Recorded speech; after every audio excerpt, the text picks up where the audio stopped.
I tried to kill myself with a bottle of pills. And the fact of the matter is, I trusted no one. And looking back, I guess, how could I? From the time my parents left me, to the time another foster kid raped me, to the time I was bullied so bad, I genuinely could not fathom a world where I could trust anybody. So fast forward, here I am, 14 years old, and entering my umpteenth foster home. I was a veteran at this whole sort of getting kicked out of one home, moved to the next. You meet these people who were like literally complete and total strangers 10 minutes ago, who are now apparently your mom and dad. You know, kids don't take candy from strangers, just move in with them. So I'm sitting in the van, in the driveway of this next home, and that's when I see Rodney. He's standing up there on the front porch, and immediately I notice, this is a large fella. He's 6'5", he's 350 pounds, and as a 14-year-old boy, I couldn't help but notice, when he's turned to the side like that, he's shaped like a lowercase b.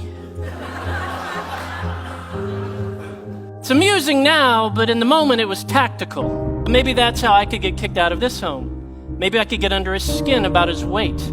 So I move in with him. I'm being obnoxious, I'm being ungrateful, I'm being just downright rude and mean, I'm setting things on fire, and 3 years later, I can't shake this guy.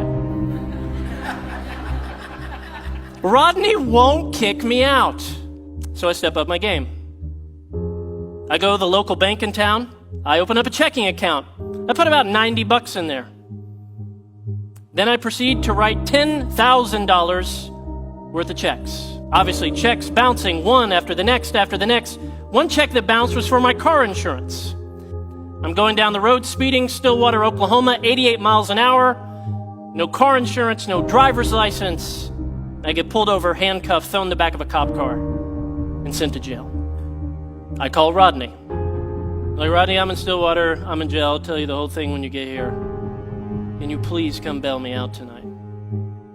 He said, I will come bail you out, but not till tomorrow.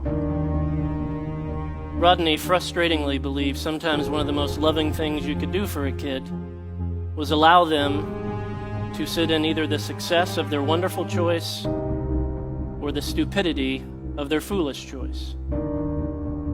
Next morning, he comes, bails me out, exactly as promised. We have a long, very awkward car ride home. No one says anything. We get back to the house. He's like, we need to sit down and talk. And I knew this moment had finally come. So Rodney, his wife, sit me down to give me the talk I've had a dozen times. He looks in my eyes and says, son, you can keep causing problems. You can keep trying to mess up. You can keep pushing us away. You can keep trying to get us to kick you out of here, but you've got to get it through your thick head, son. We don't see you as a problem. We see you as an opportunity. And in that moment, all my skepticism came to the surface. And I thought, what a cheesy, stupid thing to say to a 17-year-old kid. But then I was overwhelmed with the reality that this guy actually meant it. He didn't see what I was, what was on the surface. The obnoxious kid, the ungrateful kid, the kid getting suspended. He saw what I could be. It was genuinely my turning point.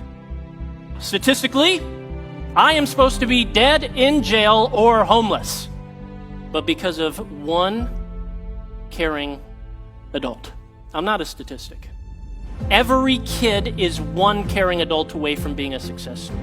Every child who winds up doing well has had at least one stable and committed relationship with a supportive adult. My friend and mentor, Reggie Joyner, taught me to think about it this way. In this jar are 936 marbles. Each one of these marbles represents a single week from the birth of a kid until that kid turns 18 years old. So, if you know a 9-year-old, you've only got 468 marbles, or weeks, however you want to look at it, remaining. You know a 16-year-old? You got 104 marbles remaining. Right here, we are looking at time. In fact, you're looking at all the time or all of the weeks you have left to influence this kid,